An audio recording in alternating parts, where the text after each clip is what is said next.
Welcome back, everybody, to Schmoedown Center. This is episode 2, and we are talking about the week of Schmoedown. We have 3 big matches, including Saul versus John Humphrey, brother Lomis making his debut against Frankie Alvarez, and the kid, Brendan Meyer, taking on Chance Ellison. I'm your host, Hunter Chambliss, and I'm joined by my co-host, Jake. Jake, how's it going, man? I'm swell. Thanks for having me. How you doing? Man, I am doing great. But before we get into the matches, we have to start with the big news. Grace is in charge. What? Who saw this coming, man? A big shocker. So I'm guessing now Grace Hancock is now pretty much the chairman, pretty much the president of the Schmoedown, as she said. Your thoughts on this one, Jake? Man, it was Grace all along, I guess. I do see this as a similar storyline to the Bad situation, but I think she's gonna do a lot more with this storyline I'm gonna tell a bit of a story quick. My mom still has yet to see Merle versus Snyder. But I had to show her this clip at the front of it just so she knows where the storyline is. Mm-hmm. Yeah, man, this is crazy. Who knows what's gonna go down?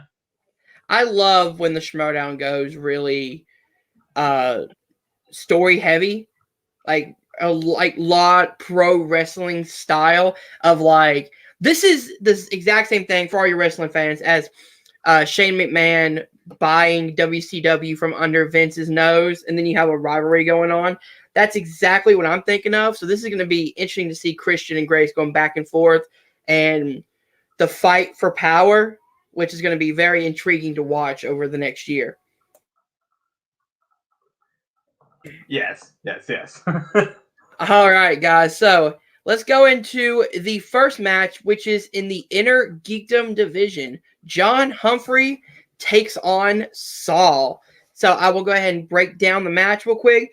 Round 1, we end with Saul in the lead, 9-5, going into round number 2, where Saul spins off of fantasy sci-fi and lands on Marvel, not MCU. John gets a 1-point steal in this category, and Saul ends round number 2 with 16 points. John spins Spider-Man, decides to keep it.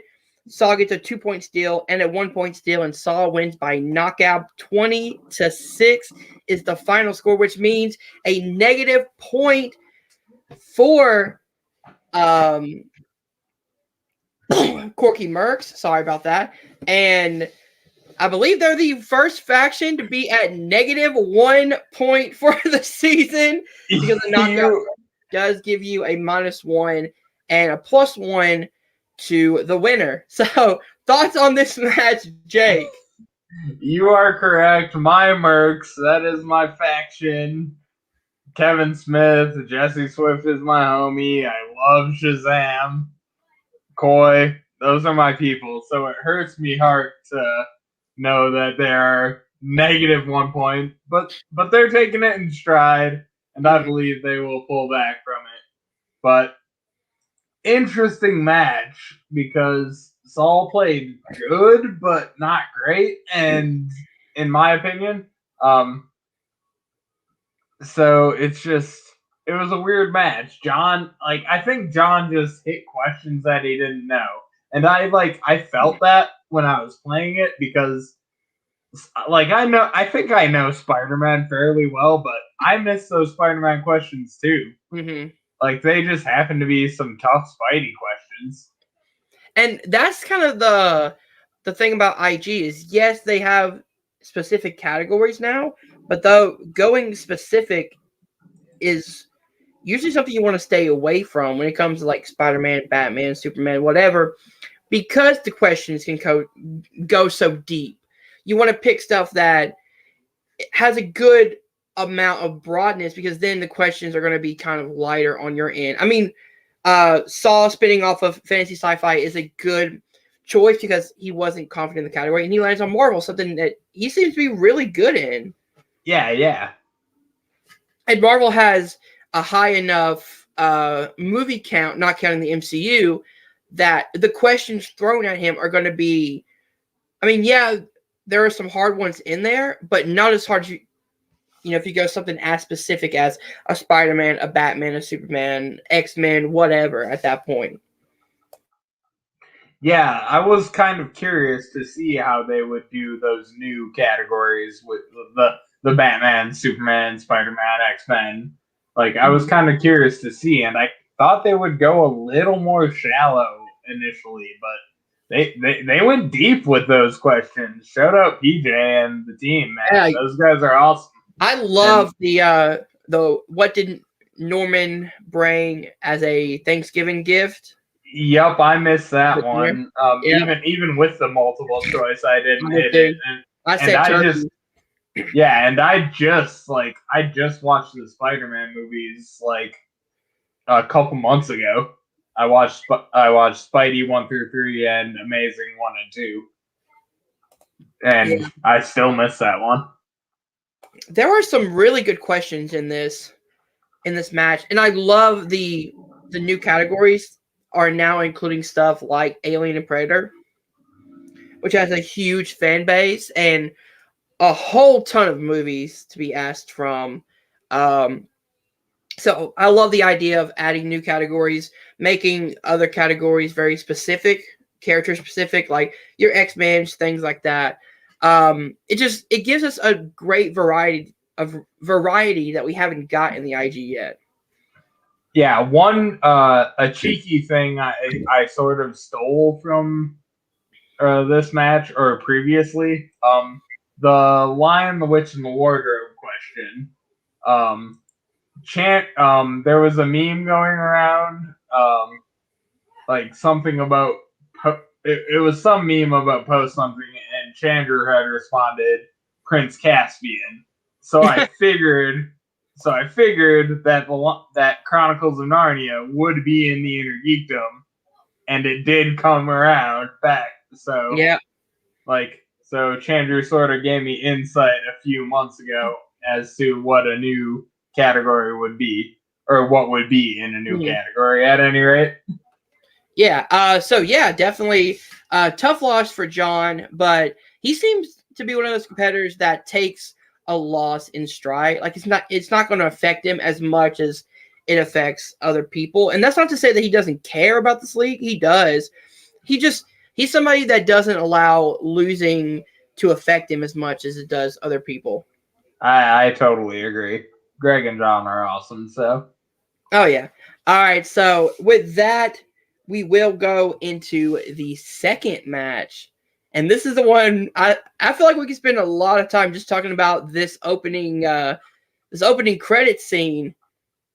Oh, Brother Lomis taking on Frankie Alvarez. Brother Lomis and Frankie Alvarez making their debuts in the Schmoedown singles division. And the great thing is it starts off with Brother Lomis and Bobby Gucci giving a confessional, which is so freaking funny, man. I love it. I love this whole scene. The black and white, everything. Yeah, it's beautiful. I can't say enough about that character. Yeah. I mean, yeah, just wants to say is Brother Lomas. He is here to cleanse the Schmoedown. Dude, this character is going to go far because you can really do a lot with this type of character, cleansing the Schmoedown of all its sins. Like, it's brilliant, man. I love it. I mean, yeah, it's the JTE pastor cranked to 11. Yes, definitely. So let's get into the actual match. Round 1 ends very close match. Brother Lomas with 7, Frankie behind with 5. Going into round number 2, Brother Lomas spins off of Akira Kurosawa. I was close. He spins over that, lands on Christopher Nolan. He ends round 2 at 14 points, no steal from Frankie. Frankie spins off of 80s and lands on James Stewart. Frankie ends round 2 with 11 points. At the end of round number 2, we have Brother in the lead, 14. Frankie with 11. Going to round number 3. Frankie gets his 2-pointer right, and Will Smith gets action adventure and misses it, and gets comedy correct for 5 points. Lomis misses his 2, his 3, and his 5 for Frankie Alvarez to win with a score of 18-14 in a very, very close match. So let's talk about the I am elephant in the room. It's been discussed. I am robot. Brother Lomas said he didn't hear it, and I don't know if Gucci heard it. But did he say I am robot? He said I am robot, and they gave it to him. Interesting decision. Again, it comes down to the fact of if the opponent doesn't catch it and they don't pull out an official challenge. I mean, we had this last week with Amaru versus Jesse Swift. Yeah, Superman the motion picture versus Superman the movie. Nobody challenged on that, so they couldn't look at it and go back. They just had to go forward. And that also came up, I believe, in one of the which one? This might not be one we're talking about, and sorry, maybe spoilers. But the Batman who played Penguin in Batman the movie. And I just said Danny DeVito, but like my mom was sus of the question, correctly so. Yeah, because it's Batman the movie, Batman 1966. It's not Batman. Yeah. It's not. So, technically, it would have been Batman Returns at that point, but... Yeah. Batman Returns. Yeah, exactly. So I shouldn't, Sorry. Rambling a bit, but no, that's cool. So, the fact that Brother Lomas misses his 2, his 3, and his 5, his 2-pointer was in Directors, his 3-point was in Horror, his 5-point was in Crime. Frankie gets his 2-pointer in Will Smith, misses his 3 in Action Adventure, and gets Comedy for his 5-point and gets it right. That kind of surprised me that Brother Lomas misses it all 3, his 2, his 3, and his 5-pointer to not be able to at least take the lead. Yeah, man, that's just the way it shakes out sometimes. If you got the early match today, holy bejeebus. I gotta watch that one. I haven't got it yet, so no spoilers here. All right. Yep. That's all I will say. All right. So yeah, I think with this one, I think Brother Lomas is going to go far. Definitely showed his stuff. Definitely shows that he does belong in the singles division. But man, give it up to Frankie Alvarez, man, going up against Brother Lomas and really coming out and shocking everybody. In my opinion, this is a pretty big upset. Yeah, I think a lot of people had Lomas, even though he was kind of an unknown. Like the character, just the character is so overwhelming, and to play that character and the game that well, I think Brother Lomas will go far. I love the black and white teal through the whole entire match on Brother Lomas. That was picture perfect. I mean, I'm a Kevin Smith guy, so Clerks, black and white, it works for me.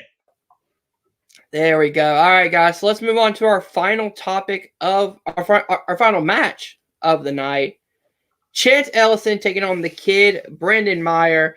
So we start off this match in a very funny opening credit scene with Mike the Killer Kalinowski just laying out in the yard, and then he hears the Queen Shannon scream from the house. He comes in, he finds out about Grace, and the greatest yell by Mike, Grace!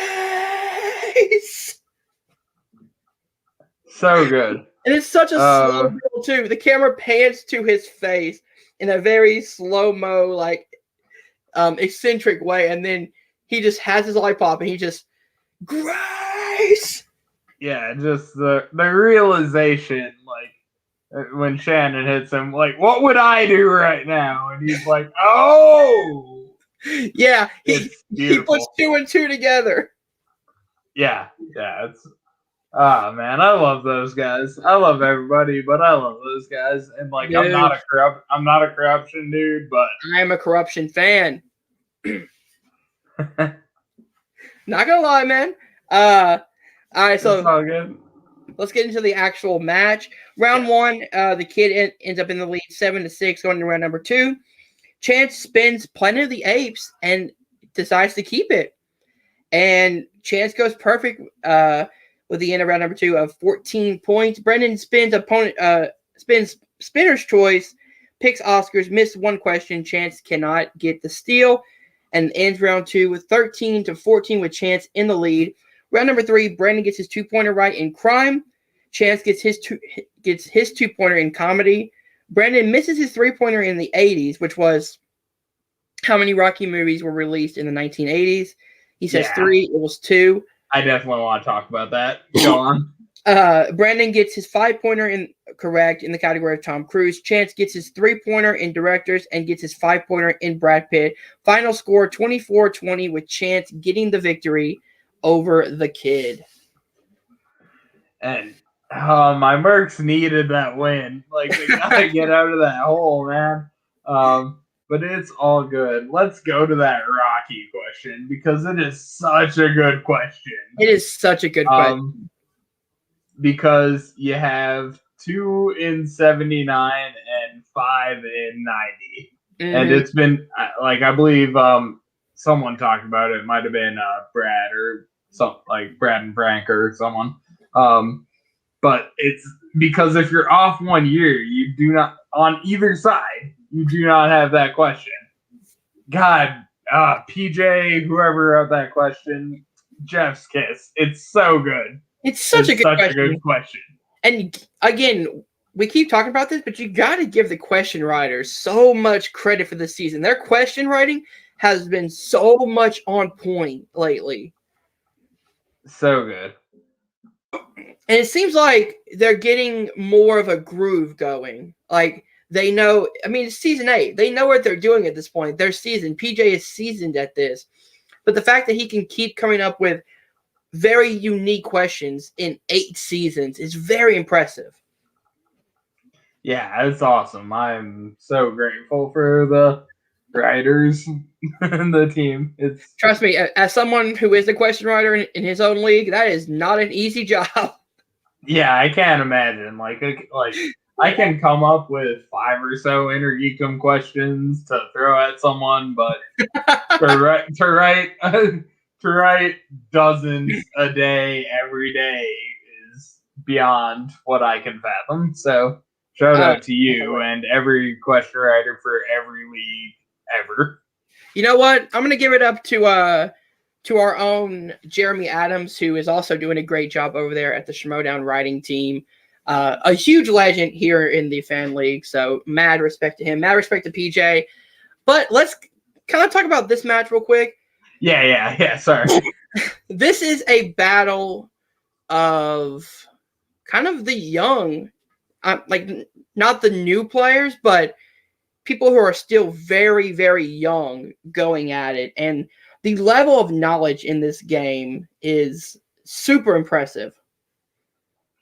Yeah, those kids are awesome. And I think they're both younger than us, so I can say kids. I don't know about me. I'm 22, but hey. Oh, Jesus Christ. I thought I was trying to go back to the WandaVision thing, and I thought you were on like the other side. You were on the I flip-flopped it. Sorry, bro. Sorry. I think me and Chance are right around the same age. I don't know though. Chance might be a little bit older than me. But for a final score of 24-20, man, it was very close. They both went back and forth. In round number 3, Brandon had a 1-point lead in round number 2. Chance goes perfect in Planet of the Apes without getting steals off of. Brandon gets spinner's choice, chooses Oscars, and he misses one for 1 point. Chance cannot get the point. And then we go into round number 3, where Brandon gets 2 of his 3, and Chance, I believe, goes perfect. He gets his 2, his 3, and his 5 correct to win. Yeah. I think Cobra hits. He hit. This is 40 for his 2. The Dixie Normus, Austin Powers question for his. Oh wait, no, that was the kid. Yeah. And then okay. So Chance hit Jeff Nichols. Like I'm just rereading my notes. I don't know what the question. I don't know what the question was, but I believe. And then his Jeff Nichols. Chance's 5-pointer was in Brad Pitt, which I believe that was the Interview with the Vampire. And my mom lost her shit on that one. Like, that's a 5-pointer. I'm like, Mom, not everyone watches that movie every single month. That's the thing. Like, to me, that was a 5-pointer because I had no idea. I watched that movie before and I couldn't remember. Yeah, like for me, like I've watched that movie a billion times. My mom, it's one of those movies my mom just puts on and shit. So, but I had to like reason with her, like, dude, how long is he in that movie? 15, 20 minutes? Tops. What does he build? 5th or 6th? Behind Christian Slater, Brad Pitt, Tom Cruise, Kirsten Dunst. Like, I know it's an easy question to us, but that's actually a reasonable 5-pointer. Oh yeah, definitely. Yeah. All right, so I believe we went through all of the matches in pretty short order, actually. Yeah, well done us. I'm actually impressed. But before we head out, let's talk about, I guess we can talk about next week's matches, which I believe they are already posted. Let me see if I can find them. Excuse the dead air for a second. So on March 19th, we have Janine the Machine taking on Jade the Hurricane Paramo. That's going to be a very good match. I got to pull for my girl Janine, though. I'm with you. Definitely got to pull with Janine.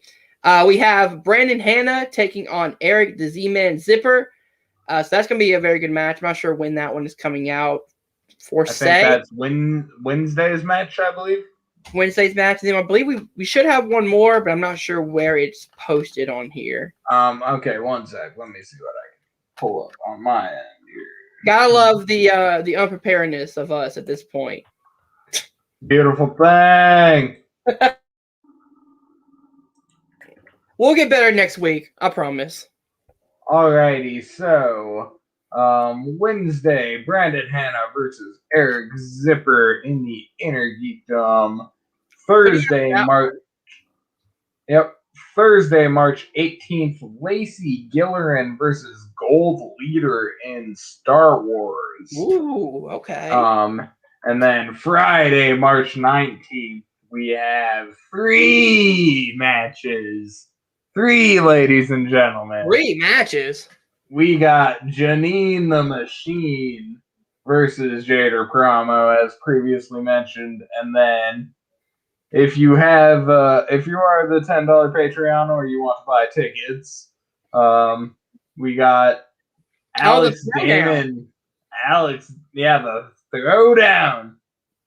The undercard, William the Beast Viviani versus Paulo Yama. Woo! And on any other day, that would be a main event. That's a main event. Yeah. But however, we have Andrew DeMolanta challenging Alex Damon for the Star Wars belt on that same card. So let's break down all these matches real quick. I think you said you saw the Inner Geekdom match that's airing Wednesday. I did. So don't, like, of course, no spoilers on here. So let's start with Janine versus Jader. Who are you going for in that one? My heart and my brain are with Janine on this one. Roxy is such a good manager, dude. She seems to elevate. She seems to genuinely elevate her players, and Janine is already great. and maybe she just needs that Roxy bump. Jader's good, but I'm going with Janine on this one. Yeah, I gotta pull for Janine too, mostly because of my my heart. My heart goes out to Janine. Much love to her. But again, Jader is really freaking underrated. He's really good. All right, then we have the IG match: Zipper versus Brandon Hanna. This one's hard. One, I hate Brandon Hanna because he stole my nickname. But no. Hey, man. Yeah. Hey, man. I'm joking, Brandon. Don't come for me. This one's actually really tough because both of them are really good. I don't know. I gotta pull slightly for Zipper. I just need I need Winston to get a W because he's been cracked on so much. So yeah, I'm gonna pull for Z-Man Zipper. I feel like this is his time to shine. And then we go into the throwdown matches. Let's start with Bibbs versus Oyama in the undercard. Who you pulling for? Oh, like I said, I gotta go with my Mercs. The Mercs is my faction, and I love swag. I tend to be more of a face guy. A weird sidebar. I sort of got into wrestling after the Schmoedown. So I look at wrestlers oh, that's their John Roca. That's this is their version of the free for all. That's great. But yeah, I'm gonna go with my Merc. I'm gonna go with Bibbs. But they're both great players. That's gonna be a banger. This one is super freaking tough for me. So is the main event to pick, to be honest. I don't know. I'm probably going to go opposite of you. I'm probably going to go Oyama. I think he's hungry to get that singles belt again. I think he's ready to show that he's more than just a teams competitor. I mean, he was the first player besides Dan Morrow to go 7-0 and win a championship. That proves something that I feel like Oyama is going to be more hungry enough to go and get that singles belt. And now the main event, Damon versus Demolanta for the Star Wars Championship 5-round match. Jake, start us off. Oh my goodness. I could never come close to competing in this division. 60 days, 120 days, all of the days. Dude, I could never play even with 1,000 days, I couldn't compete with these guys. So not even close. I could never. Yeah, it's just what brain monk aneurysm is off in the right corner. God, dude. It's a beautiful but that makes it so fun to watch. When all of these players go perfect, but then just make one minor slip, and that's the game. Yeah. Star Wars is so fun to watch, even though I could never come close to competing in it. I have Alex. Betting against Alex Damon is a fool's errand at this point. I'm not doing it. I'm not betting against Alex Damon until something says I should. All right, so here's where I am. I'm of two minds of this because I love Alex Damon. I think he's one of the best champions Schmoedown has ever had. But is that championship turning him to the dark side a little bit, making him kind of resting on his laurels a little bit here? Or does it occur to you that laurels might be a good place to rest? Potentially, but also he could be overlooking Andrew Demolanta at this point. Sorry, I had to pull the "Bring It On" quote. And that's And that's kind of a place you don't want to be. You don't want to overlook Andrew DeMolanta. And DeMolanta's a beast, dude. Not saying that Alex is doing this, but man, I got to pull slightly for Alex Damon here. Because again, as you said, it's hard for me to bet against Alex. Yep. And until someone proves me wrong, that's, to me, the one person I think that could possibly come close to taking the belt from Alex is this new Laura Kelly. Yep, I believe. Like, Laura is... Because think about Laura's scary. Laura did not miss a single question in her match against Molly. Molly missed one question and lost. That's fucking terrifying. That's, like I said, that's what makes the division so awesome. You literally miss one question. And it's the same thing with Alex. You go up against Alex and miss one question, you're done. That's why I think if Alex beats Andrew and has to face Laura, we could see God 20, 30 questions in the sudden death. And it literally comes down to who misses one question. But who knows? Andrew could pull the upset of the decade in this match. All I know is I'm excited for it. I know you're excited for it. Guys, this has been Schmoedown Center episode 2. If you guys did enjoy it, hit that like button. Subscribe to Nerd Entertainment Network down below. Thank you guys for watching. We'll see you guys soon.